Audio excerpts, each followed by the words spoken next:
നമസ്കാരം. അപ്പോ ഭരണഘടനയുടെ ലാസ്റ്റ് പാർട്ടാണ് നോക്കാനായിട്ട് പോകുന്നത്. അപ്പൊ ആദ്യത്തെ ഭാഗം കാണാത്തവരുണ്ടെങ്കിൽ എത്രയും പെട്ടെന്ന് കണ്ട് ആ കാര്യങ്ങളൊക്കെ നന്നായിട്ട് പഠിച്ചു വരിക. കണ്ടവർക്ക് വേണ്ടിയിട്ടുള്ള 3 ക്വസ്റ്റ്യൻസ് തരാൻ പോവാണ്. അപ്പൊ കേട്ട പാഠം എന്ത് ചെയ്യുക, അതിന്റെ ആൻസർ ഒന്ന് കമന്റ് ആയിട്ട് കൊടുക്കുക. ഒന്നാമത്തെ ക്വസ്റ്റ്യൻ ഇതാണ്. കുറ്റവാളികളുമായി ബന്ധപ്പെട്ട്, കുറ്റവാളികൾക്ക് കൊടുക്കുന്ന സംരക്ഷണവുമായി ബന്ധപ്പെട്ട് ഭരണഘടനയുടെ ഒരു ആർട്ടിക്കിളിൽ പറയുന്നുണ്ട്. ഏതാണ് ആ ആർട്ടിക്കിൾ?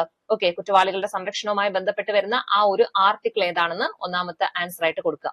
രണ്ടാമത്തെ ക്വസ്റ്റ്യൻ ഇതാണ്. രാജ്യസഭയെ കുറിച്ച് പറയുന്ന ആർട്ടിക്കിൾ ഏതാണ്? ഏത് ആർട്ടിക്കിളിലാണ് രാജ്യസഭയെ കുറിച്ച് പറയുന്നത്?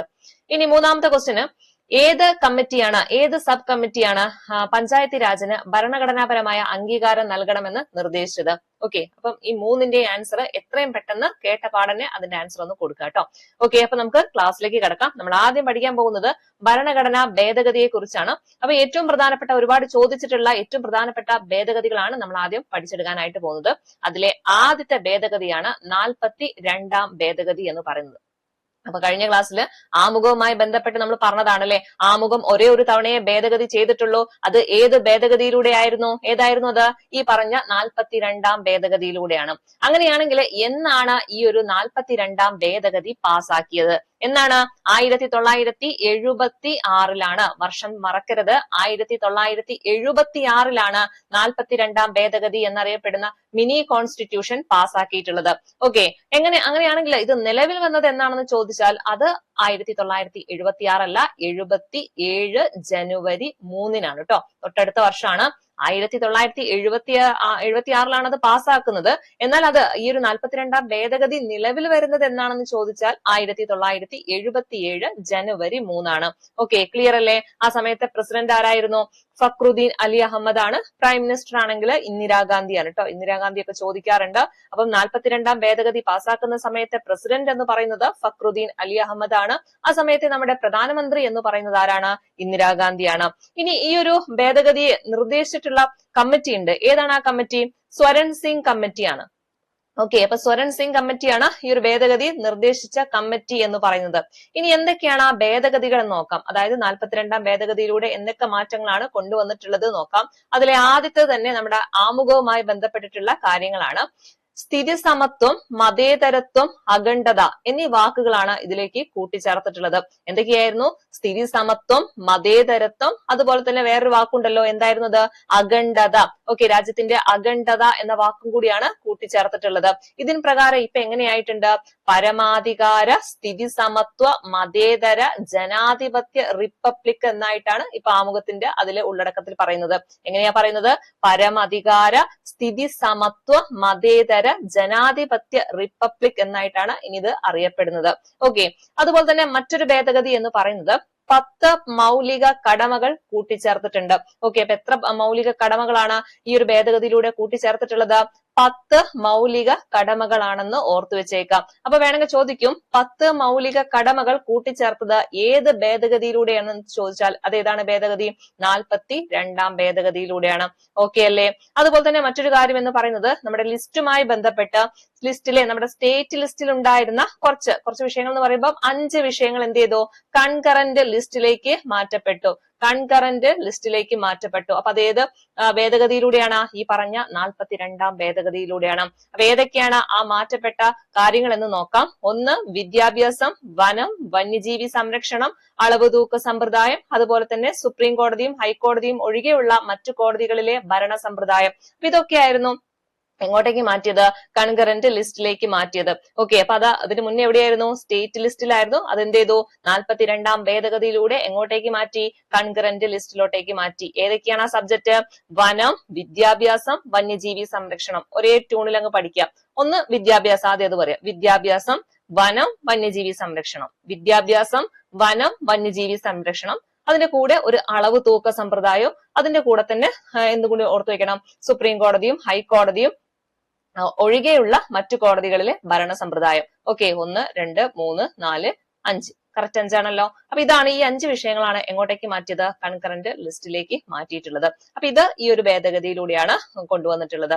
ഇനി അടുത്തൊന്ന് പറയുന്നത്, ഇതും ചോദിക്കാറുണ്ട്, ലോകസഭയുടെയും സംസ്ഥാന നിയമസഭയുടെയും കാലാവധി 5 നിന്ന് 6 ഉയർത്തിയത് ഏത് ഭേദഗതിയിലൂടെ എന്ന് ചോദിക്കും. ഏതാണത്?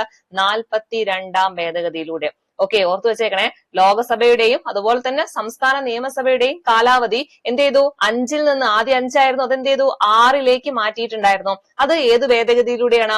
ഈ പറഞ്ഞ 42-ാം ഭേദഗതിയിലൂടെയാണ്. പിന്നെ അത് തിരിച്ചിങ്ങോട്ട് തന്നെ മാറ്റി, 6-ന്ന് എങ്ങോട്ടെ ആക്കി? 5-നെ ആക്കി. അത് 44-ാം ഭേദഗതിയാണ്. ഇത് ഇങ്ങനെ തന്നെ അങ്ങ് പഠിക്കാം. ഓക്കെ, അതായത് ലോകസഭയുടെയും സംസ്ഥാന നിയമസഭയുടെയും കാലാവധി 5-ൽ നിന്ന് 6 മാറ്റിയത് 42-ാം ഭേദഗതിയിലൂടെയാണ്. പിന്നെ തിരിച്ചിങ്ങോട്ട് തന്നെ മാറ്റി, 6-ൽ നിന്ന് വീണ്ടും 5-ലോട്ടേക്ക് മാറ്റിയത് ഏതാണ്?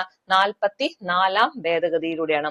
ഓർത്തു വെച്ചേക്കണേ. അപ്പൊ ഇത്രയും കാര്യങ്ങൾ എന്ത് ചെയ്യാ? 42-ാം ഭേദഗതിയുമായി ബന്ധപ്പെട്ട് പഠിച്ചു വെച്ചേക്കണം. നമുക്ക് ഒന്നും കൂടി പറയാം. 42-ാം ഭേദഗതി എന്നാ പാസ്സാക്കിയത്? എന്നായിരുന്നു? 1976-ലാണ് അല്ലെ?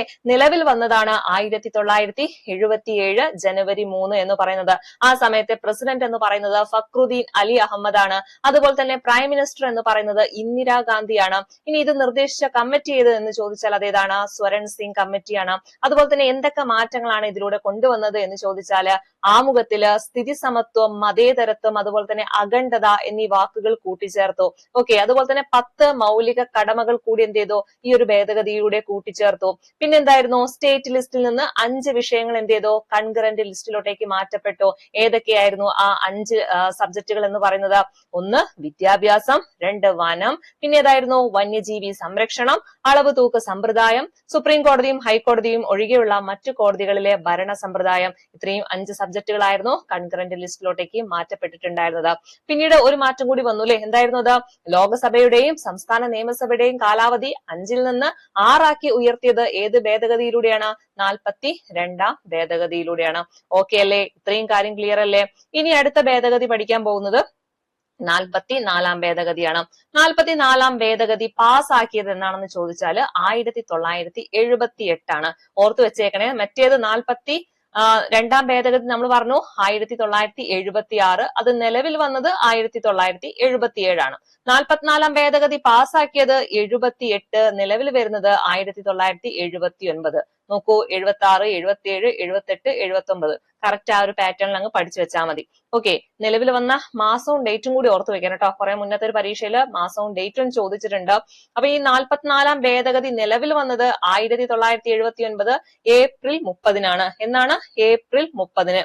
Okay, April 30, 1979 April 30. ആ സമയത്ത് ആരാണ് പ്രസിഡന്റ്? നീലം സഞ്ജീവ റെഡ്ഡിയാണ്. പ്രധാനമന്ത്രി ആരാണെന്ന് ചോദിച്ചാൽ മൊറാർജി ദേശായി. ഇത് ചോദിക്കാറുണ്ട്.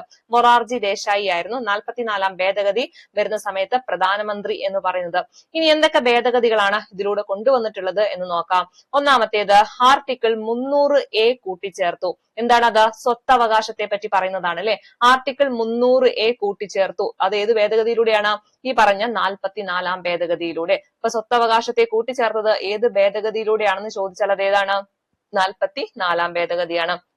അതുപോലെ നമ്മൾ മുന്നേ പറഞ്ഞ ലോകസഭയുടെയും നിയമസഭയുടെയും കാലാവധി 6 വർഷത്തിൽ നിന്ന് 5 കുറച്ചത് ഏത് ഭേദഗതിയിലൂടെയാണ്? 44-ാം ഭേദഗതിയിലൂടെയാണ് അല്ലെ? നമ്മൾ മുന്നേ പറഞ്ഞു 42 ഉള്ളത് 44 ആയത് ഏതായിരുന്നു? സോറി മാറിപ്പോയി. 5 ഉള്ളത് 6 ആയത് ഏതായിരുന്നു? 42-ാം ഭേദഗതിയാണ്. എന്നാൽ തിരിച്ചങ്ങോട്ടേക്ക് 6 ഉള്ളത് 5 ആയത് ഏത് ഭേദഗതിയിലൂടെയാണ്? അത് 44-ാം ഭേദഗതിയിലൂടെയാണ്. അതുപോലെ തന്നെ മറ്റൊരു കാര്യമുണ്ട്. ആഭ്യന്തര അസ്വസ്ഥത എന്ന വാക്കിന് പകരം സായുധ വിപ്ലവം എന്ന് മാറ്റിയത് ഏത് ഭേദഗതിയിലൂടെയാണെന്ന് ചോദിച്ചാൽ അതേതാണ്? 44-ാം ഭേദഗതിയിലൂടെയാണ്. ഓക്കെ, അതായത് അടിയന്തരാവസ്ഥയുമായി ബന്ധപ്പെട്ടിട്ട് അതിനെ ആഭ്യന്തര അസ്വസ്ഥത എന്നുള്ള ഒരു ടേം ആയിരുന്നു ആദ്യം ഉപയോഗിച്ചിട്ടുണ്ടായിരുന്നത്. അത് മാറ്റിയിട്ട് എന്ത് ചെയ്തു? സായുധ വിപ്ലവം എന്ന് ആക്കി മാറ്റി. അപ്പൊ ഇതൊക്കെ ആ ഒരു ഭേദഗതി അല്ലെങ്കിൽ 44-ാം ഭേദഗതിയിലൂടെയാണ്. അതുപോലെ തന്നെ ക്യാബിനറ്റ് എന്ന പദം ഉൾപ്പെടുത്തിയതും ഏത് തന്നെയാണ്? 44-ാം ഭേദഗതിയിലൂടെയാണ് കേട്ടോ. അപ്പൊ ക്യാബിനറ്റ് ഒക്കെ ചോദിക്കാറുണ്ട്. അതുപോലെ തന്നെ ഇതും ചോദിക്കാറുണ്ട്. സ്വത്തവകാശമൊക്കെ ചോദിക്കാറുണ്ട്. ഓർത്തു വെക്കണേ. ക്യാബിനറ്റ് എന്ന പദം ഉൾപ്പെടുത്തിയത് ഏത് ഭേദഗതിയിലൂടെയാണെന്ന് ചോദിച്ചാൽ അതേതാണ്? 44-ാം ഭേദഗതിയിലൂടെയാണ്. ഓക്കെ, ഇനി അടുത്ത് നമുക്ക് ചോദിക്കാൻ സാധ്യതയുള്ള മറ്റൊരു ആർട്ടിക്കിൾ അല്ല, ഭേദഗതിയാണ് 61-ാം ഭേദഗതി. ഏതാണ്? 61-ാം ഭേദഗതി. നമ്മളെ വോട്ട് ചെയ്യുന്നതിനുള്ള പ്രായം 21-ൽ നിന്ന് 18 കുറച്ചത് ഏത് ഭേദഗതിയിലൂടെയാണെന്ന് ചോദിച്ചാൽ അതേതാണ്? 61-ാം ഭേദഗതി. വർഷം ഏതായിരുന്നു? 1989 ആണ്. അപ്പം 61-ാം ഭേദഗതിയിലൂടെയാണ് എന്ത് ചെയ്തത്? വോട്ട് ചെയ്യാനുള്ള പ്രായം ആദ്യം 21 ആയിരുന്നു. അതെന്ത് ചെയ്തു? ആ 21-ൽ നിന്ന് 18 കുറച്ചത്. വളരെ വളരെ ഇമ്പോർട്ടന്റ് ആണ്. ഏത് ഭേദഗതിയിലൂടെയാണ് വോട്ട് ചെയ്യാനുള്ള പ്രായം 21-ൽ നിന്ന് 18 18ആക്കി കുറച്ചത് എന്ന് ചോദിച്ചാൽ അത് ഏതാണ്? 61 ഭേദഗതിയാണ്. അതുപോലെ തന്നെ 73ഉം 74ഉം. 73 എന്തിനെ കുറിച്ചാണ് പറയുന്നത്? പഞ്ചായത്തി രാജ് അല്ലെ, പഞ്ചായത്തി രാജിനെ പറ്റി പറയുന്നു. അതുപോലെ തന്നെ 74 എന്താണ്? മുനിസിപ്പാലിറ്റിയെ പറ്റിയാ പറയുന്നത്. അതായത് മുനിസിപ്പാലിറ്റി സംവിധാനങ്ങൾക്ക് ഭരണഘടനാപരമായ അംഗീകാരം ലഭിച്ചത് ഏത് ഭേദഗതിയിലൂടെയാണെന്ന് ചോദിച്ചാൽ അതേതാണ്? 74 ഭേദഗതിയിലൂടെയാണ്. 73 ആണെങ്കിലോ പഞ്ചായത്തി രാജ് സംവിധാനങ്ങൾക്ക് ഭരണഘടനാപരമായ അംഗീകാരം ലഭിച്ചത് ഏത് ഭേദഗതിയിലൂടെയാണെന്ന് ചോദിച്ചാൽ 73 അപ്പൊ 73, 74 ഒരേപോലെ അങ്ങ് പഠിക്കുക. 73, 74 ഇത് പഞ്ചായത്തി രാജ്, ഇതെന്താണ്? മുനിസിപ്പാലിറ്റി. അപ്പൊ പഞ്ചായത്തി രാജിന് ഭരണഘടനാപരമായ അംഗീകാരം കൊടുത്തത് 73 ആണെങ്കിൽ മുനിസിപ്പാലിറ്റികൾക്ക് ഭരണഘടനാപരമായ അംഗീകാരം കൊടുത്തത് ഏതാണ്? 74. ഓക്കെ അല്ലേ? ഇത്രയും ഭേദഗതി ക്ലിയർ അല്ലേ? കിട്ടാത്തവരുണ്ടെങ്കിൽ വീഡിയോ ഒന്നും കൂടി സ്പീഡിലിട്ട് ഇത്രയും പറഞ്ഞ കാര്യങ്ങൾ ഒന്ന് കേട്ടുവരാം കേട്ടോ. ഇനി നമ്മൾ അടുത്ത പഠിക്കാൻ പോകുന്നത് 86 ഭേദഗതിയാണ്. ഒരുപാട് തവണ ചോദിച്ച മറ്റൊരു ഭേദഗതിയാണ് ഏത്? 86 ഭേദഗതി എന്ന് പറയുന്നത്. നമ്മൾ മുന്നേ പഠിച്ചിട്ടുണ്ട് അല്ലെ? 86 ഭേദഗതിയിലൂടെയാണ് ആർട്ടിക്കിൾ 21A കൂട്ടിച്ചേർത്തിട്ടുള്ളത്. എന്താണ് ആർട്ടിക്കിൾ 21A പറയുന്നത്? 6നും 14നും വയസ്സിന് ഇടയിൽ പ്രായമുള്ള കുട്ടികൾക്ക് സൗജന്യവും നിർബന്ധിതവുമായ വിദ്യാഭ്യാസം നൽകണമെന്ന് പറഞ്ഞ ആർട്ടിക്കിൾ ആണ് ഏത്? 21A. ഈ 21A കൂട്ടിച്ചേർത്തത് ഏത് ഭേദഗതിയിലൂടെയാണ്? 86 ഭേദഗതിയിലൂടെയാണ്. വർഷം എന്നാണ്? 2002. ആ സമയത്തെ രാഷ്ട്രപതി ആരാണ്? APJ അബ്ദുൽ കലാം. അതും ചോദിക്കുന്നതാണ്. ഓക്കെ, അപ്പൊ ഈ പറഞ്ഞ 86 ഭേദഗതിയിലൂടെയാണ് ഏത് ആർട്ടിക്കിൾ കൂട്ടിച്ചേർത്തിട്ടുള്ളത്? 21A കൂട്ടിച്ചേർത്തിട്ടുള്ളത്. എന്താണ് 21A പറയുന്നത് എന്ന് ചോദിച്ചാൽ 6നും 14നും എത്ര വയസ്സാണ്? 6നും 14നും വയസ്സ്. ആ വയസ്സിന് ഇടയിൽ പ്രായമുള്ള കുട്ടികൾക്ക് സൗജന്യവും അതുപോലെ തന്നെ നിർബന്ധിതവുമായിട്ടുള്ള വിദ്യാഭ്യാസം നൽകണമെന്ന് പറഞ്ഞ ആർട്ടിക്കിൾ ആണ് ഏത്? 21A എന്ന് പറയുന്നത്. ഓക്കെ അല്ലേ? അപ്പൊ അതാണ് 86 ഭേദഗതിയിലൂടെ പറയുന്നത്. ഇനി അടുത്ത മറ്റൊരു ഭേദഗതിയാണ് 91 ഭേദഗതി. ഇതും അടുത്തായിട്ടൊക്കെ പരീക്ഷയിൽ ചോദിച്ചു കണ്ടിട്ടുണ്ട്. 91 ഭേദഗതി എന്ന് പറഞ്ഞു കഴിഞ്ഞാൽ എന്തുമായി ബന്ധപ്പെട്ടതാണ്? നമ്മുടെ ലോകസഭയിലും സംസ്ഥാന നിയമസഭയിലുമുള്ള ആകെ അംഗങ്ങളുടെ എണ്ണത്തിന്റെ 15% കൂടാൻ പാടില്ല എന്നൊരു തീരുമാനം കൊണ്ടുവന്നിട്ടുള്ള ഒരു ഭേദഗതിയായിരുന്നു ഏത്? 91 ഭേദഗതി എന്ന് പറയുന്നത്. ഓക്കെ, എങ്ങനെയാണ്? ലോകസഭയിലും സംസ്ഥാന നിയമസഭകളിലുമുള്ള ആകെ അംഗങ്ങളുടെ എണ്ണം എന്ന് പറയുന്നത് എത്ര ശതമാനത്തിൽ കൂടാൻ പാടില്ല? എത്രയാണ്? 15% കൂടാൻ പാടില്ല. മന്ത്രിമാരുടെ എണ്ണം എന്ന് പറയുമ്പോൾ എത്രയിൽ കുറയരുത്? 12 കുറയാനും പാടില്ല. ഓർത്തു വെച്ചേക്കണേ. അതായത് ലോകസഭയിലും സംസ്ഥാന നിയമസഭയിലുമുള്ള ആകെ അംഗങ്ങളുടെ എണ്ണത്തിന്റെ എത്രയാണ്? 15% എന്ത് ചെയ്യാൻ പാടില്ല? മൊത്തത്തിലുള്ള എണ്ണത്തിന്റെ, അതായത് ടോട്ടൽ എത്രയാണോ എണ്ണം, അതായത് ലോകസഭയിലും സംസ്ഥാന നിയമസഭയിലുമുള്ള ആകെ അംഗങ്ങളുടെ എണ്ണത്തിന്റെ എത്ര കൂടാൻ പാടില്ല? മന്ത്രിമാരുടെ എണ്ണം എന്ന് പറയുന്നത് 15% കൂടാൻ പാടില്ല. ഓക്കെ, മന്ത്രിമാരുടെ കുറഞ്ഞ എണ്ണം പറയുകയാണെങ്കിൽ 12 ആണ്. മിനിമം എത്രയെങ്കിലും വേണം മന്ത്രിമാരെന്ന് പറയുന്നത്? 12 പേരെങ്കിലും വേണം. കൂടുതൽ എത്ര ആവാൻ പാടില്ല? 15% കൂടുതൽ വരാൻ പാടില്ല. എന്തിന്റെ 15%? ഈ പറഞ്ഞ അല്ലെ, അതായത് ലോകസഭയിലും സംസ്ഥാന നിയമസഭയിലുമുള്ള ആകെ അംഗങ്ങളുടെ എണ്ണത്തിന്റെ 15% കൂടുതൽ എന്ത് വരാൻ പാടില്ല? മന്ത്രിമാരുടെ എണ്ണം വരാൻ പാടില്ല. അപ്പൊ ഇതിനെ പറ്റി പറയുന്ന ഭേദഗതി ഏതാണ്? 91 ഭേദഗതിയാണ്. ചോദിക്കാറുണ്ട്, പഠിക്കണേ. ഇനി അടുത്തത് നമ്മുടെ ലേറ്റസ്റ്റ് ആയിട്ടുള്ള ഭേദഗതി ആയിട്ടുള്ള 106 ഭേദഗതിയാണ്. 106 ഭേദഗതി എന്താണ്? വനിതാ സംവരണ ബില്ലാണ് അല്ലെ? വനിതാ സംവരണ ബില്ലിനെ പറ്റി പറയുന്ന ഭേദഗതിയാണ് ഏത്? 106 ഭേദഗതി. അപ്പൊ ഈ ഒരു ഭേദഗതിയിലൂടെയാണ് ലോകസഭയിലും സംസ്ഥാന നിയമസഭകളിലും അതുപോലെ തന്നെ ഡൽഹി നിയമസഭയിലും എല്ലാ സീറ്റുകളുടെയും 1/3, അതായത് 33% സ്ത്രീകൾക്കായിട്ട് സംവരണം ചെയ്യണം എന്ന് പറഞ്ഞിട്ടുള്ള ഭേദഗതിയാണ് ഏത്? 106 ഭേദഗതി. ഏതാണ്? 106 ഭേദഗതി.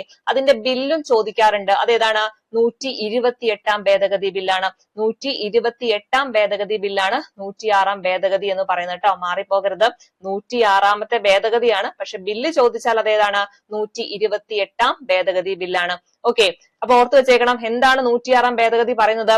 ലോകസഭയിലും സംസ്ഥാന നിയമസഭകളിലും ഡൽഹി നിയമസഭയിലും എല്ലാ സീറ്റുകളുടെയും 1/3, അതായത് 33% സ്ത്രീകൾക്കായിട്ട് സംവരണം ചെയ്യുന്ന ഭേദഗതിയായിരുന്നു ഏത്? 106 ഭേദഗതി എന്ന് പറയുന്നത്. അതിന്റെ വർഷങ്ങളും ഡേറ്റും കാര്യങ്ങളും അങ്ങനെ ചോദിക്കാൻ സാധ്യതയില്ല. വർഷം ഓർത്ത് വെക്കട്ടോ. 2023 ആണെന്ന് ഓർത്ത് വെച്ചാൽ മതി. ഓക്കെ, 2023 ആണ് 106 ഭേദഗതി. അത് മാത്രം ഓർത്ത് വെച്ചാൽ മതിയെ.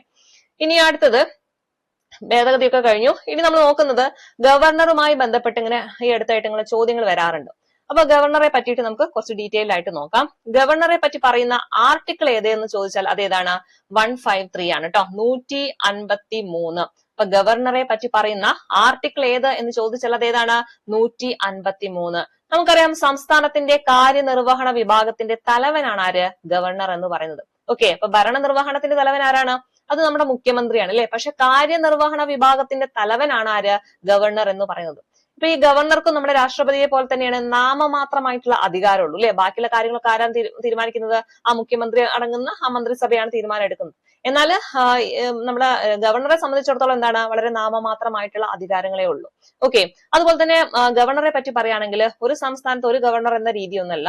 വേണമെങ്കിൽ എന്ത് ചെയ്യാം? ഒരു ഗവർണർക്ക് തന്നെ വേറെ ഏതെങ്കിലും സംസ്ഥാനങ്ങളുടെ ഗവർണർ പദവി വഹിക്കാവുന്നതാണ്. അവിടെ ആളില്ലെങ്കിൽ ഒരേ സമയത്ത് തന്നെ ഒന്നിൽ കൂടുതൽ സംസ്ഥാനങ്ങളുടെ ഗവർണർ പദവി വഹിക്കാവുന്നതും കൂടിയാണ് കേട്ടോ. അപ്പൊ അതൊക്കെ സ്റ്റേറ്റ്മെന്റിലൊക്കെ ചോദിക്കാൻ സാധ്യതയുള്ള ക്വസ്റ്റ്യൻസുകളാണ്. ഇനി ഗവർണറെ ആരാ നിയമിക്കുന്നത്? ഗവർണറെ ആരാ നിയമിക്കുന്നത്? വേറെ ആരുമല്ല, നമ്മുടെ രാഷ്ട്രപതി തന്നെയാണ് കേട്ടോ. രാഷ്ട്രപതിയാണ് ഗവർണറെ നിയമിക്കുന്നത്. അതുപോലെ തന്നെ ഗവർണറെ നീക്കം ചെയ്യുന്നതുമായി ബന്ധപ്പെട്ട് അങ്ങനെ പ്രത്യേകിച്ച് പ്രൊസീജിയറും കാര്യങ്ങളും ഒന്നുമില്ല. അതായത് നമ്മുടെ രാഷ്ട്രപതിയൊക്കെ നീക്കം ചെയ്യണമെങ്കിൽ പ്രത്യേകിച്ച് ഇംപീച്ച്മെന്റ് പരിപാടികളൊക്കെ ഉണ്ട് അല്ലെ. പക്ഷെ അങ്ങനെയല്ല, ഗവർണറെ നീക്കം ചെയ്യണമെങ്കിൽ അങ്ങനെ പ്രത്യേകിച്ചിട്ടുള്ള പ്രൊസീജിയറും കാര്യങ്ങളൊന്നും എവിടെയും പറയുന്നില്ല. അതുപോലെ തന്നെ ഗവർണറുടെ കാലാവധി ചോദിച്ചാൽ അത് എത്ര വർഷമാണ്? 5 വർഷമാണ് കേട്ടോ. ഗവർണറുടെ കാലാവധി എന്ന് പറയുന്നത് 5 വർഷമാണ്. അതുപോലെ തന്നെ നമ്മുടെ ഈ സംസ്ഥാന സർക്കാരിന്റെ എല്ലാ എക്സിക്യൂട്ടീവ് നടപടികളും ഉത്തരവുകളും പുറത്തിറക്കുന്നത് ഗവർണറുടെ പേരിലാണ്. എല്ലാ സർക്കുലറും നോക്കിക്കഴിഞ്ഞാൽ അതിൽ അവസാനം എന്താ ഉണ്ടാവുക? ഗവർണറുടെ പേര് വെച്ചുകൊണ്ട് അതിലെ സിഗ്നേച്ചർ ആണ് ഉണ്ടാവുക. അതായത് ഏത് ഉത്തരവുകളായിക്കോട്ടെ, എല്ലാ എക്സിക്യൂട്ടീവ് നടപടികളായിക്കോട്ടെ എല്ലാം പുറത്തിറക്കുന്നത് ആരുടെ പേരിലാണ്? ഗവർണറുടെ പേരിലായിരിക്കും. ഓക്കെ, പിന്നെ നമ്മുടെ മുഖ്യമന്ത്രിനെയും മന്ത്രിമാരെയും ഒക്കെ നിയമിക്കുന്നത് ആരാണ്? ഗവർണറാണ്. ഓക്കെ, ഗവർണറെ നിയമിക്കുന്നത് രാഷ്ട്രപതിയാണ്. അതുപോലെ തന്നെ ആ സംസ്ഥാനത്തെ മുഖ്യമന്ത്രിയെയും മറ്റു മന്ത്രിമാരെയും ഒക്കെ നിയമിക്കുന്നത് ആരാണ്? അത് ഗവർണറാണ്. പക്ഷെ മുഖ്യമന്ത്രിക്ക് എന്ത് ചെയ്യാം? ശുപാർശ ചെയ്യല്ലേ? ആരൊക്കെ മന്ത്രിയാവണം അങ്ങനെയുള്ള കാര്യങ്ങളൊക്കെ ആരോട് ശുപാർശ ചെയ്യാൻ പറ്റും? ഗവർണറോട് ശുപാർശ ചെയ്യാൻ പറ്റും. അപ്പൊ അതനുസരിച്ചിട്ടായിരിക്കും ആര്? നമ്മുടെ ഗവർണർ മുഖ്യമന്ത്രിയെയും അതുപോലെ തന്നെ മറ്റു മന്ത്രിമാരെയൊക്കെ നിയമിക്കുന്നത്. ഓക്കെ, ഇനി ഗവർണറെ പറ്റി പറയുകയാണെങ്കിൽ അദ്ദേഹം എന്ത് ചെയ്യാൻ പാടില്ല? പാർലമെന്റിലോ അതുപോലെ തന്നെ സംസ്ഥാന നിയമസഭയിലോ അംഗമാവാൻ പാടില്ല. ഓക്കെ, അപ്പൊ ഗവർണർ ആയിരിക്കെ അദ്ദേഹം പിന്നീട് പാർലമെന്റിലോ അല്ലെങ്കിൽ സംസ്ഥാന നിയമസഭയിലോ ഒന്നും അംഗമാവാൻ പാടില്ല. ആ ഒരു പൊസിഷനിൽ ഇരിക്കുന്ന സമയത്ത് പാർലമെന്റിലെയോ അതുപോലെ തന്നെ സംസ്ഥാന നിയമസഭയിലോ അംഗമാവാൻ പാടില്ല. അതുപോലെ തന്നെ മറ്റുള്ള ഏതെങ്കിലും പ്രോഫിറ്റ് കിട്ടുന്ന രീതിയിലുള്ള പരിപാടിയിലോട്ടൊക്കെ ഒന്നും പോകാൻ പാടില്ല. അതായത് ഗവർണർ ആയിരിക്കെ മറ്റുള്ള ലാഭകരമായ മറ്റൊരു പദവിയും അദ്ദേഹം വഹിക്കാൻ പാടില്ല. ഗവർണറായിട്ട് തന്നെ ഇരിക്കണം. വേറെ ബാക്കിയുള്ള എന്താ പറയുക പ്രോഫിറ്റ് ഉണ്ടാക്കാൻ പോണ കാര്യങ്ങളിലോട്ടേക്കൊന്നും പോകരുത് എന്നാണ് പറയുന്നത് കേട്ടോ. ഇനി ഗവർണറുമായി ബന്ധപ്പെട്ട് ബില്ലിന്റെ കുറച്ച് കേസുകളുണ്ട്. അതായത് സംസ്ഥാന നിയമസഭ പാസാക്കിയ ഒരു ബില്ല് ഗവർണർക്ക് അത് പാസ്സാക്കാൻ വേണ്ടിയിട്ട് കൊടുക്കൂലേ. അതായത് സംസ്ഥാന നിയമസഭ എന്ത് ചെയ്തിട്ടുണ്ടാവും? ആ ബില്ലൊക്കെ നോക്കി അത് പാസ്സായി ഉണ്ടാവും. അതെന്ത് ചെയ്യും? നിയമമാവാൻ വേണ്ടിയിട്ട് ഗവർണർക്ക് അയച്ചു കൊടുക്കും. ഗവർണർക്ക് അത് എന്തൊക്കെ ചെയ്യാൻ പറ്റും? ഒന്നെങ്കിൽ ആ ബില്ലിന് അനുമതി കൊടുക്കാൻ പറ്റും. ഓക്കെ, ഒന്നെങ്കിൽ എന്ത് ചെയ്യാം? ഗവർണർക്ക് ആ ബില്ലിന് അനുമതി കൊടുക്കാം. അല്ലെങ്കിൽ എന്ത് ചെയ്യാം? ആ ബില്ലിന് അനുമതി കൊടുക്കാതിരിക്കാം. ഓക്കെ, ഇനി അതൊരു എന്താ പറയാ മണി ബില്ലാണെങ്കിൽ അങ്ങനെ ചെയ്യാൻ പാടില്ല. മണി ബില്ലാണെങ്കിൽ എത്രയും പെട്ടെന്ന് ഒപ്പിട്ടിട്ട് തിരിച്ചയക്കണം. പക്ഷെ മണി ബില്ല് അയക്കുന്നതിന് മുന്നേ ആയിട്ട് നമ്മുടെ ഗവർണറുടെ അനുമതി നേടിയെടുക്കും വേണം കേട്ടോ. ആ ഒരു കാര്യം ശ്രദ്ധിക്കാം. അപ്പൊ നമ്മൾ പറഞ്ഞത് ബില്ല് ഗവർണറുടെ കയ്യിൽ എത്തിക്കഴിഞ്ഞാൽ ഒന്നെങ്കിൽ ഗവർണർക്ക് എന്ത് ചെയ്യാം? അത് അനുമതി കൊടുത്തുകൊണ്ട് തിരിച്ചയക്കാം, അല്ലെങ്കിൽ അതിന് അനുമതി കൊടുക്കാതെ ഇരിക്കാം. ഇനി അത് വീണ്ടും പരിഗണിക്കുന്നതിനായിട്ട് ആ ബില്ല് എന്ത് ചെയ്യാം? തിരികെ കൊടുക്കാന്ന് പറഞ്ഞു അല്ലെ. അതായത് വീണ്ടും ഒരു പരിഗണനയ്ക്ക് വേണ്ടിയിട്ട് അത് തിരിച്ചു കൊടുക്കാനായിട്ട് സാധിക്കും. ഇനി രാഷ്ട്രപതിയുടെ പരിഗണനയ്ക്കായിട്ട് രാഷ്ട്രപതിക്ക് അയച്ചു കൊടുക്കുകയും ചെയ്യാം. അതായത് ഗവർണർക്ക് തോന്നുകയാണ് അത് രാഷ്ട്രപതിയുടെ ഒരു പരിഗണന കിട്ടാൻ വേണ്ടിയിട്ട് രാഷ്ട്രപതിക്ക് അയച്ചു കൊടുക്കുന്ന കേസ് ഉണ്ട്. അങ്ങനെയാണെങ്കിൽ രാഷ്ട്രപതി എന്ത് ചെയ്യണം? അതില് 3 മാസത്തിനകം അതിൽ തീരുമാനം എടുക്കണം. ഇപ്പൊ ഒരു ബില്ല് ഗവർണറുടെ കയ്യിൽ കിട്ടുകയാണ്. അപ്പൊ ഗവർണർക്ക് തോന്നുകയാണ് അത് രാഷ്ട്രപതിക്ക് അയച്ചു കൊടുക്കാൻ, രാഷ്ട്രപതിയുടെ പരിഗണനയ്ക്ക് വേണ്ടിയിട്ട് രാഷ്ട്രപതിക്ക് അയച്ചു കൊടുക്കുന്നു. രാഷ്ട്രപതി എന്ത് ചെയ്യണം? 3 മാസത്തിനകം അതിന്റെ ഒരു തീരുമാനം എടുത്തിരിക്കണം. ഓക്കെ, വളരെ ഇമ്പോർട്ടന്റ് ആയിട്ടുള്ള പോയിന്റ് ആണ്. മുന്നേ അങ്ങനെ കൃത്യമായിട്ട് മാസം ഒന്നും പറഞ്ഞിട്ടില്ലായിരുന്നു. ഇപ്പൊ പറയുന്നുണ്ട് രാഷ്ട്രപതി എന്ത് ചെയ്യണം? 3 മാസത്തിനകം അതിൽ തീരുമാനം എടുത്തിരിക്കണം.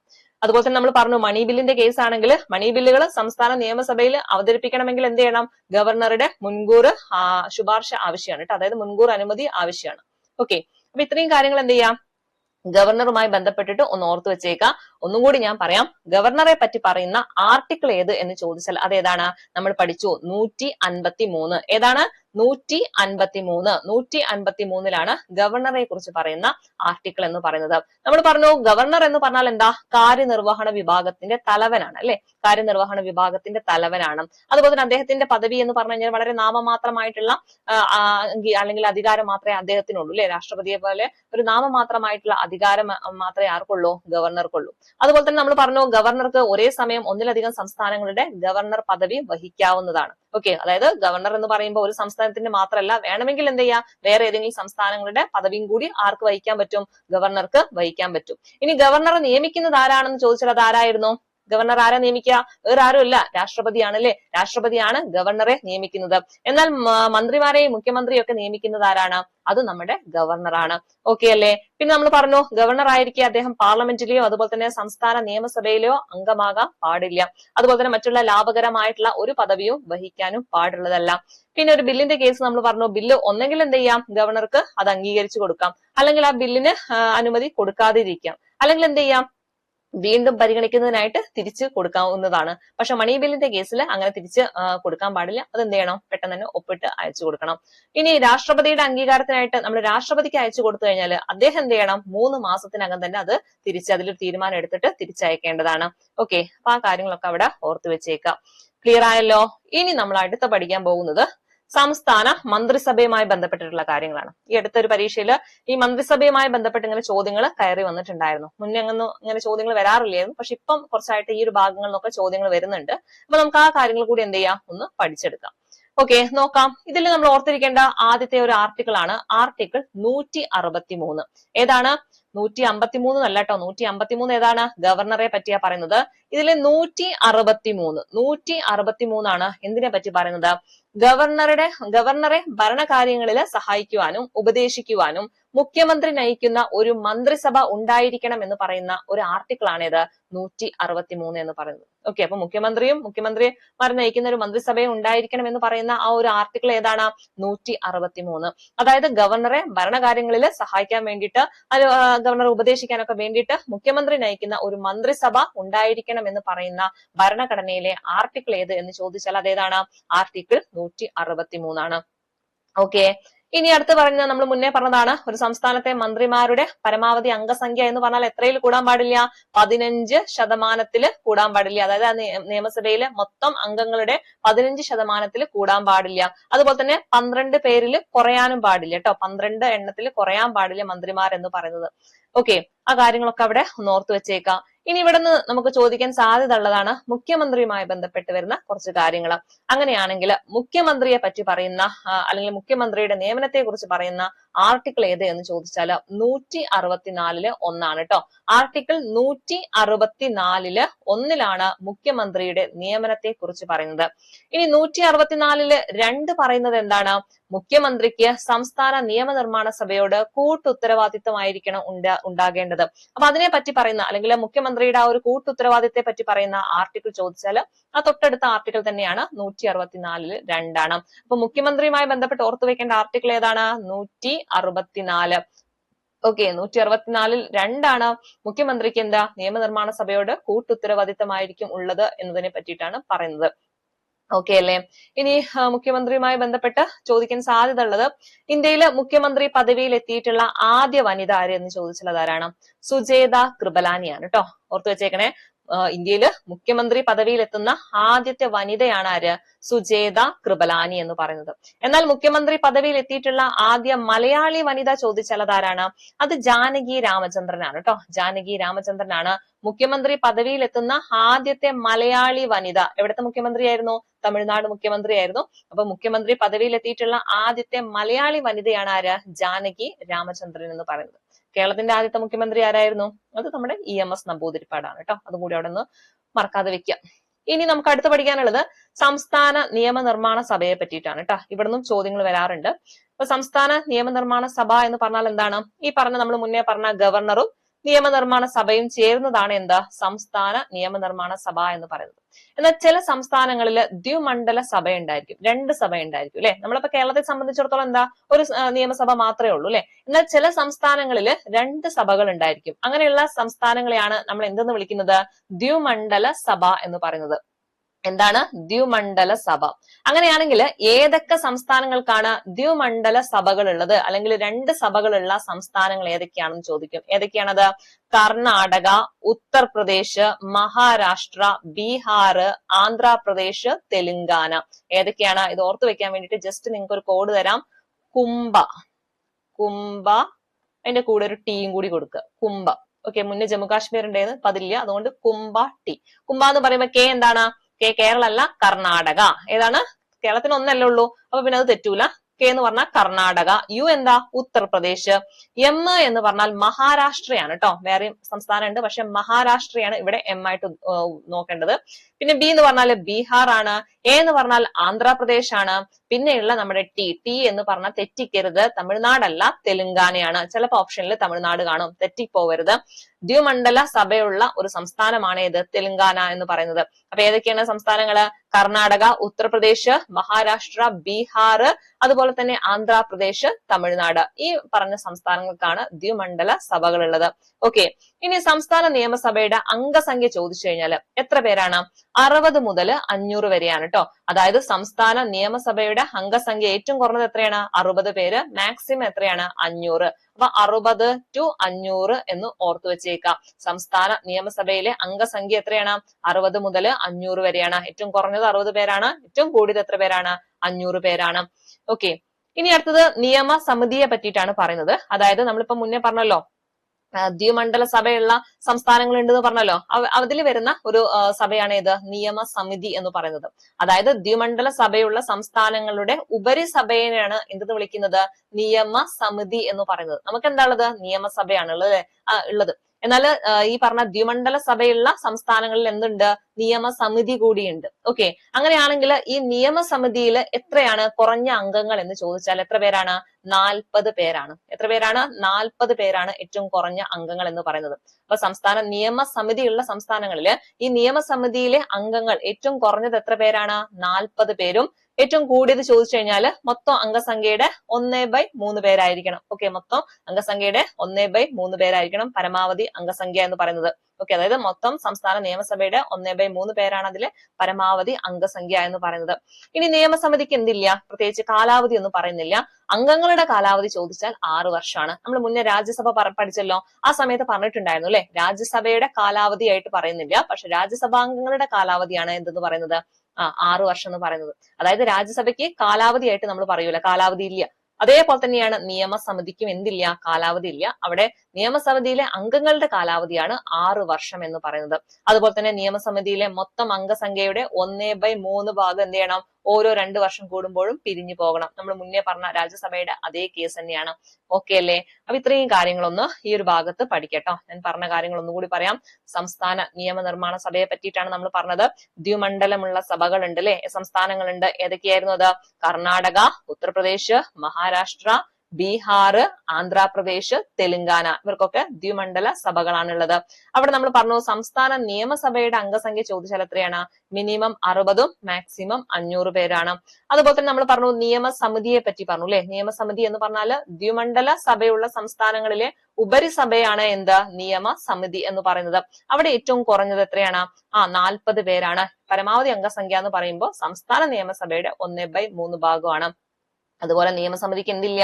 കാലാവധി ഇല്ല. അംഗങ്ങളുടെ കാലാവധി ചോദിച്ചാൽ 6 വർഷമാണ്. അതുപോലെ നിയമസമിതിയിലെ മൊത്തം അംഗസംഖ്യയുടെ 1/3 പേര് എന്ത് ചെയ്യണം? ഓരോ 2 വർഷം കഴിയുമ്പോഴും പിരിഞ്ഞു പോവുകയും വേണം. അതിലേക്കുള്ള തെരഞ്ഞെടുപ്പായിരിക്കും പിന്നീട് നടക്കുക. ക്ലിയർ ആണല്ലോ? അപ്പൊ ഇത്രയും എടുത്ത കാര്യങ്ങൾ ഒന്നും കൂടി നിങ്ങൾക്ക് ഒന്ന് ഫാസ്റ്റ് ആയിട്ട് റിവൈസ് ചെയ്യണമെങ്കിൽ എന്ത് ചെയ്യാം? ഇപ്പൊ തന്നെ വീഡിയോ ഒന്ന് പോസ് ചെയ്തിട്ട് വീണ്ടും ആ കാര്യങ്ങളൊക്കെ ഒന്ന് പഠിക്കട്ടോ. ഇനി നമ്മൾ ലാസ്റ്റ് ഭാഗത്തിലോട്ടേക്ക് പോവാണ്. ലാസ്റ്റ് ഭാഗം എന്ന് പറയുന്നത് നമ്മുടെ ലിസ്റ്റുകളുമായി ബന്ധപ്പെട്ട് വരുന്ന കാര്യങ്ങളാണ് അല്ലെ. ഈ അടുത്ത പരീക്ഷകളിലൊക്കെ ചോദിക്കാറുണ്ട്, എന്തെങ്കിലും ഒരു സബ്ജക്ട് തന്നിട്ട് ഇത് ഏത് ലിസ്റ്റിലാണെന്ന് ചോദിക്കാറുണ്ട്. അപ്പൊ നമുക്ക് പഠിക്കേണ്ടത് യൂണിയൻ ലിസ്റ്റ് ഉണ്ട്, സ്റ്റേറ്റ് ലിസ്റ്റ് ഉണ്ട്, അതുപോലെ തന്നെ കൺകറന്റ് ലിസ്റ്റ് ഉണ്ട്. അപ്പൊ ഈ ലാസ്റ്റ് നിമിഷത്തിൽ എല്ലാം കൂടി അവിയൽ പരുവത്തിലായിട്ട് പഠിക്കേണ്ട ഏറ്റവും പ്രധാനപ്പെട്ട ചോദിക്കാൻ സാധ്യതയുള്ള കുറച്ച് കാര്യങ്ങൾ മാത്രം എന്ത് ചെയ്താൽ മതി? പഠിച്ചെടുത്താൽ മതി. അപ്പൊ നമുക്ക് യൂണിയൻ ലിസ്റ്റുമായി ബന്ധപ്പെട്ട് പറയുകയാണെങ്കിൽ യൂണിയൻ ലിസ്റ്റിൽ ഇപ്പൊ എത്ര ഉണ്ട്? 100 വിഷയങ്ങളാണ് ഉള്ളത് അല്ലെ. മുന്നേ 97 ആയിരുന്നു, ഇപ്പൊ 100 വിഷയങ്ങളാണ്. ഈ യൂണിയൻ ലിസ്റ്റിലുള്ള സബ്ജക്റ്റുകൾ ഏതൊക്കെയാണെന്ന് ഒന്ന് അറിഞ്ഞിരിക്കണം. നമുക്ക് ആ പേര് കേൾക്കുമ്പോൾ തന്നെ മനസ്സിലാക്കാൻ പറ്റും, ഇത് യൂണിയൻ ലിസ്റ്റിൽ വരുന്നതാണ്. കാരണം എന്താ? കുറച്ചും കൂടി ഒരു കേന്ദ്രത്തിന്റെ ആ ഒരു ടേമിലുള്ള വാക്കുകളായിരിക്കും വരും. അതായത് ഇപ്പൊ പ്രതിരോധം എന്നൊക്കെ കേൾക്കുമ്പോൾ നമുക്ക് സംസ്ഥാനത്തിലോട്ടേക്ക് കൊടുക്കാൻ പറ്റില്ലല്ലോ. പ്രതിരോധം, അതുപോലെ തന്നെ വിദേശകാര്യം, റെയിൽവേ, അങ്ങനെയൊക്കെ കേൾക്കുമ്പോൾ തന്നെ നമുക്ക് കിട്ടൂലേ. അതൊക്കെ എന്താണ്? യൂണിയനിൽ വരുന്നതാണ്. അപ്പൊ കേന്ദ്രവുമായി ബന്ധപ്പെട്ട് കിടക്കുന്നതാണ്. അപ്പൊ അതൊക്കെ എന്താണ്? യൂണിയൻ ലിസ്റ്റിൽ വരുന്നതാണ്. അതുപോലെ തന്നെ ഓർത്തു വെച്ചേക്കാം, പ്രതിരോധം, വിദേശകാര്യം, റെയിൽവേ, തപാല് അല്ലെ. ആ പേര് കേൾക്കുമ്പോൾ തന്നെ കിട്ടുന്നുണ്ടല്ലോ, അതൊക്കെ കേന്ദ്രവുമായി ബന്ധപ്പെട്ട് കിടക്കുന്നല്ലേ. അപ്പൊ ഈ സബ്ജക്ട് ഒക്കെ എന്തിലാ വരിക? യൂണിയൻ ലിസ്റ്റിലാണ് വരിക. ഏതിലാണ് വരിക? യൂണിയൻ ലിസ്റ്റിലാണ് വരിക. അതുപോലെ തന്നെ ലോട്ടറി ഏതിലാ വരുന്നത്? യൂണിയൻ ലിസ്റ്റിലാണ് വരുന്നത്. സെൻസസ് ഒക്കെ എങ്ങനെയാ വരിക? ഏതിൽ തന്നെയാ വരിക? യൂണിയൻ ലിസ്റ്റിൽ തന്നെയാ വരിക. അതുപോലെ തന്നെ ബാങ്കിങ്, പൗരത്വം, UPSC, CBI എല്ലതും പറയുന്നില്ല, ചോദിക്കാൻ സാധ്യതയുള്ള കാര്യങ്ങളാണ് ഞാൻ ടിക്ക് ചെയ്ത് തരുന്നത്, അത് പഠിക്കാം കേട്ടോ. അതുപോലെ തന്നെ വരുമാന നികുതി, ദേശീയപാത, പെട്രോളിയം, പാസ്പോർട്ട്, പേറ്റന്റ്, പകർപ്പവകാശം, ഇതൊക്കെ എന്താണ് യൂണിയൻ ലിസ്റ്റിലാണ് വരുന്നത്. ജസ്റ്റ് നിങ്ങൾ നോക്കുക. പ്രതിരോധം കേൾക്കുമ്പോൾ തന്നെ കിട്ടുമല്ലോ, യൂണിയൻ ലിസ്റ്റ് ആണ്. വിദേശകാര്യമാണെങ്കിലോ അതും യൂണിയൻ ലിസ്റ്റ് ആണ്. റെയിൽവേ യൂണിയൻ ലിസ്റ്റ് ആണ്. തപാല്, അതുപോലെ തന്നെ ലോട്ടറി, സെൻസസ്, അതൊക്കെ എന്താണ് യൂണിയൻ ലിസ്റ്റിലാണ് വരുന്നത്. ബാങ്കിങ് ആണെങ്കിലും യൂണിയൻ ലിസ്റ്റിലാണ് വരുന്നത്. പിന്നെ പൗരത്വം അല്ലെ, പൗരത്വത്തില് ആർക്കായിരിക്കും അതിനുള്ള അധികാരമൊക്കെ ഉണ്ടാവുക? യൂണിയൻ അല്ലെ, കേന്ദ്രത്തിനായിരിക്കും. അപ്പൊ പിന്നെ അതാണ് ഏതിലാ വരികയുള്ളൂ? യൂണിയൻ ലിസ്റ്റിലാണ് വരിക. UPSC അല്ലെ, PSC അല്ല പറയുന്നത്, UPSC ആണ്. അപ്പൊ ഏതാണ് വരിക? യൂണിയൻ ലിസ്റ്റിലാണ് വരിക. അതുപോലെ തന്നെ ആറ്റോമിക് എനർജി അല്ലെ, ആറ്റോമിക് എനർജി എന്നൊക്കെ കേൾക്കുമ്പോൾ തന്നെ നമുക്ക് കിട്ടുന്നുണ്ടല്ലോ, അത് യൂണിയൻ ലിസ്റ്റിലേ വരുള്ളൂ. പിന്നെ വരുമാന നികുതി എവിടെയാ വരിക? യൂണിയൻ ലിസ്റ്റിലാണ് വരിക. പെട്രോളിയം, പാസ്പോർട്ട്, പേറ്റന്റ്, പകർപ്പവകാശം, അതൊക്കെ എന്തിലേ വരുള്ളൂ? യൂണിയൻ ലിസ്റ്റിലേ വരുള്ളൂ. ഇനി സംസ്ഥാന ലിസ്റ്റ് എന്ന് പറയുമ്പോൾ, സംസ്ഥാന ലിസ്റ്റിൽ കേൾക്കുമ്പോൾ തന്നെ നിങ്ങൾക്ക് ഏകദേശം കിട്ടും. സംസ്ഥാന ലിസ്റ്റിൽ വരുന്ന കാര്യങ്ങളാണ് അതൊക്കെ. ഇപ്പൊ പോലീസ് എന്നൊക്കെ പറയുമ്പോൾ തന്നെ എന്താണ്? സംസ്ഥാന അല്ലെ, സംസ്ഥാന പോലീസ് എന്നൊക്കെ അല്ലേ നമ്മൾ പറയാം. അപ്പൊ പോലീസ് എന്നൊക്കെ പറയുമ്പോൾ അത് സംസ്ഥാന ലിസ്റ്റിലാണ് വരിക. അതുപോലെ തന്നെയാണ് തദ്ദേശ സ്വയംഭരണം അല്ലെ, തദ്ദേശ സ്വയംഭരണം എന്നൊക്കെ പറയുമ്പോൾ സംസ്ഥാനത്തിനുള്ളിൽ അതുമായി ബന്ധപ്പെട്ട തീരുമാനങ്ങളും അതില് നിയമങ്ങളൊക്കെ ഉണ്ടാക്കാനുള്ള അധികാരം ആർക്കാണ്? സംസ്ഥാനങ്ങൾക്കാണുള്ളത്. അപ്പൊ ഈ പറഞ്ഞ പോലെ തദ്ദേശ സ്വയംഭരണം, പൊതുജനാരോഗ്യം, ഇതൊക്കെ എന്താണ് വരുന്നത്? സംസ്ഥാന ലിസ്റ്റിലാണ് വരുന്നത്. കൃഷി, ജലസേചനം, ഫിഷറീസ്, പഞ്ചായത്തി രാജ്, ചൂതുകളി അല്ലെ, ആ പേര് കേൾക്കുമ്പോൾ തന്നെ കിട്ടുന്നുണ്ടല്ലോ, അതൊക്കെ എന്താണ്? സംസ്ഥാനത്തിനുള്ളിലായിട്ട് കിടക്കുന്ന കാര്യങ്ങളാണ്. അപ്പൊ അതുമായി ബന്ധപ്പെട്ട് വരുന്ന നിയമങ്ങളൊക്കെ ഉണ്ടാക്കാനുള്ള അധികാരം ആർക്കാണ്? സംസ്ഥാന സർക്കാരിനായിരിക്കും. അപ്പൊ അതൊക്കെയാണ് സംസ്ഥാന ലിസ്റ്റിൽ വരുന്നത്. പിന്നെ ജയിൽ അല്ലെ, പോലീസ് പറഞ്ഞു കഴിഞ്ഞാൽ എന്തായാലും ജയിലും പറയണം. അപ്പൊ ജയിലും എവിടെ തന്നെയാണ് വരുന്നത്? സംസ്ഥാന ലിസ്റ്റിലാണ്. അതുപോലെ തന്നെ മദ്യമൊക്കെ നമ്മൾ പഠിച്ചിട്ടുണ്ട്. മദ്യം എന്ത് സബ്ജക്റ്റ് ആണ്? ഒരു സ്റ്റേറ്റ് സബ്ജക്റ്റ് ആണ്. അതുപോലെ കെട്ടിട നികുതി, വാഹന നികുതി, ലൈബ്രറികള്, വ്യവസായങ്ങള്, ഇതൊക്കെ മുന്നേ പരീക്ഷയിൽ ചോദിച്ചിട്ടുണ്ട് കേട്ടോ. ലൈബ്രറി ഒക്കെ എവിടെയാണ് വരിക? സംസ്ഥാന ലിസ്റ്റിലാണ് വരിക. ഓക്കെ, അപ്പൊ ഏതൊക്കെയാ പഠിച്ചു വെച്ചേക്കേണ്ടത്? പോലീസ്, തദ്ദേശ സ്വയംഭരണം, പൊതുജനാരോഗ്യം, കൃഷി, ജലസേചനം, ഫിഷറീസ്, പഞ്ചായത്തി രാജ്, ചൂതുകളി, ജയില്, മദ്യം, അതുപോലെ തന്നെ കെട്ടിട നികുതി, വാഹന നികുതി, ലൈബ്രറികള്, വ്യവസായങ്ങൾ, ഇതൊക്കെ എന്താണ്? സ്റ്റേറ്റ് സബ്ജക്റ്റിൽ വരുന്നതാണ്. ഇനി കൂടുതലായിട്ട് ചോദിച്ചു കണ്ടിട്ടുള്ളതാണ് നമ്മുടെ കൺകറന്റ് ലിസ്റ്റിലുള്ള കാര്യങ്ങൾ. അതാണ് കുറച്ചും കൂടി കൂടുതലായിട്ട് പരീക്ഷയിൽ ചോദിച്ചു കണ്ടിട്ടുള്ളത്. നമ്മൾ ഓൾറെഡി കുറച്ച് ലിസ്റ്റിൽ നമ്മൾ പഠിച്ചിട്ടുണ്ടായിരുന്നു അല്ലെ, അതായത് സ്റ്റേറ്റ് സബ്ജക്റ്റിൽ നിന്ന് കൺകറന്റ് ലിസ്റ്റിലോട്ടേക്ക് മാറ്റിയിട്ടുള്ള കുറച്ച് കാര്യങ്ങൾ നമ്മൾ പഠിച്ചിട്ടുണ്ടായിരുന്നു. ഏതൊക്കെയായിരുന്നു? വിദ്യാഭ്യാസം, വനം, വന്യജീവി സംരക്ഷണം, അതുപോലെ തന്നെ അളവുകള്, പിന്നെ സുപ്രീം കോടതി, ഹൈക്കോടതി ഒഴികെയുള്ള മറ്റു കോടതികളിലെ ഭരണ സമ്പ്രദായം, ഇതൊക്കെ എന്തിലാണ് വരിക? കൺകറന്റ് ലിസ്റ്റിലാണ് വരിക. അതിന്റെ കൂടെ നിങ്ങൾ ഓർത്തു വെക്കേണ്ടതാണ് തൊഴിലാളി സംഘടന പരീക്ഷയിൽ ചോദിച്ചതാണ്. അതുപോലെ തന്നെ ചാരിറ്റബിൾ സ്ഥാപനങ്ങള്, അതുപോലെ പത്രം, അച്ചടി പ്രസ്സുകള്, വിവാഹവും വിവാഹമോചനവും, ദത്തെടുക്കല്, ജനന മരണ രജിസ്ട്രേഷൻ, ഇത് മാത്രം ടിക്ക് ചെയ്തതെങ്കിലും പഠിച്ചു വെച്ചാൽ മതി കേട്ടോ. ഇതൊക്കെ എന്തിലാ വരിക? കൺകറന്റ് ലിസ്റ്റിലാ വരിക. ഇതൊക്കെയാണ് നമ്മുടെ SCRT പറഞ്ഞിട്ടുള്ളത്. അപ്പൊ അതുകൊണ്ട് ആ കാര്യങ്ങളാണ് ചോദിക്കാൻ സാധ്യത ഉള്ളത്. അത് വെച്ച് പഠിക്കാം. ഓക്കെ, നമ്മൾ ഓൾറെഡി പറഞ്ഞിട്ടുണ്ട് അല്ലെ, മറ്റേത് അതായത് വിദ്യാഭ്യാസം, വനം, വന്യജീവി സംരക്ഷണം, അളവുകള്, പിന്നെ മറ്റേ കോടതിയുമായി ബന്ധപ്പെട്ട കാര്യങ്ങൾ, അതൊക്കെ എന്താണ്? ഈ പറഞ്ഞ പോലെ കൺകറന്റ് ലിസ്റ്റ് ആണ്. അതിന്റെ കൂടെ തന്നെ കുറച്ചും കൂടി നിങ്ങൾ ഓർത്തു വെക്കണം. ഏതൊക്കെയാണ് അത്? തൊഴിലാളി സംഘടന. അപ്പൊ തൊഴിലാളി സംഘടന എന്ന് കേട്ട് കഴിഞ്ഞാൽ മനസ്സിലാക്കുക അതെന്താണ്? കൺകറന്റ് ലിസ്റ്റിലാണ് വരുന്നത്. അതുപോലെ തന്നെ ചാരിറ്റബിൾ സ്ഥാപനങ്ങളും ഏതിലാ വരിക? കൺകറന്റ് ലിസ്റ്റിലാണ് വരിക. പിന്നെ ഏതാണ്? പത്രം, അച്ചടി പ്രസ്സുകൾ, പത്രമൊക്കെ എന്തിലാ വരുന്നത്? കൺകറന്റ് ലിസ്റ്റിലാണ് വരുന്നത്. വിവാഹവും വിവാഹമോചനവും ജനന മരണ രജിസ്ട്രേഷനും ഒക്കെ എവിടെയാണ് വരുന്നത്? ഈ പറഞ്ഞ പോലെ കൺകറന്റ് ലിസ്റ്റിലാണ് വരിക. ദത്തെടുക്കലും ചോദിച്ചാലും എവിടെയാണ്? Concurrent list. ഇതൊക്കെ ഒന്ന് കണക്ട് ചെയ്ത് വെച്ച് പഠിച്ചാൽ മതി കേട്ടോ, മാറിപ്പോവില്ല. വിവാഹം, വിവാഹമോചനം, പിന്നെ ദത്തെടുക്കല്, ജനന മരണ രജിസ്ട്രേഷൻ, ഇതൊക്കെ എന്തിലാ വരിക? കൺകറന്റ് ലിസ്റ്റിലാണ്. ഓക്കെ അല്ലേ? അപ്പൊ കിട്ടാത്ത ആളുകൾ ഒന്നും കൂടി അത് പറഞ്ഞ കാര്യങ്ങൾ ഒന്നും കൂടി ഒന്ന് റിവൈസ് ചെയ്ത് കേട്ട് പഠിക്കണേ. ഇല്ലെങ്കിൽ ആ കാര്യങ്ങളൊന്ന് ജസ്റ്റ് എവിടെയെങ്കിലും എഴുതി വെച്ചിട്ട് പരീക്ഷയ്ക്ക് പോകുന്നതിന് മുന്നേറ്റൊക്കെ ഒന്ന് മാറിപ്പോകാതെ പഠിച്ചു വെച്ചേക്കണം കേട്ടോ. ഓക്കെ, അപ്പൊ നമുക്ക് ഇത്രയേ ഉള്ളൂ. അപ്പൊ ഇത്രയാണ് നമ്മുടെ ഭരണഘടനയുമായി ബന്ധപ്പെട്ടിട്ടുള്ള ഏറ്റവും പ്രധാനപ്പെട്ട കാര്യങ്ങൾ എന്ന് പറയുന്നത് കേട്ടോ. അപ്പൊ നല്ല രീതിയിൽ റിവൈസ് ചെയ്ത് പഠിക്കാം. അടുത്തൊരു ടോപ്പിക്കുമായിട്ട് നമുക്ക് വീണ്ടും കാണാം. താങ്ക്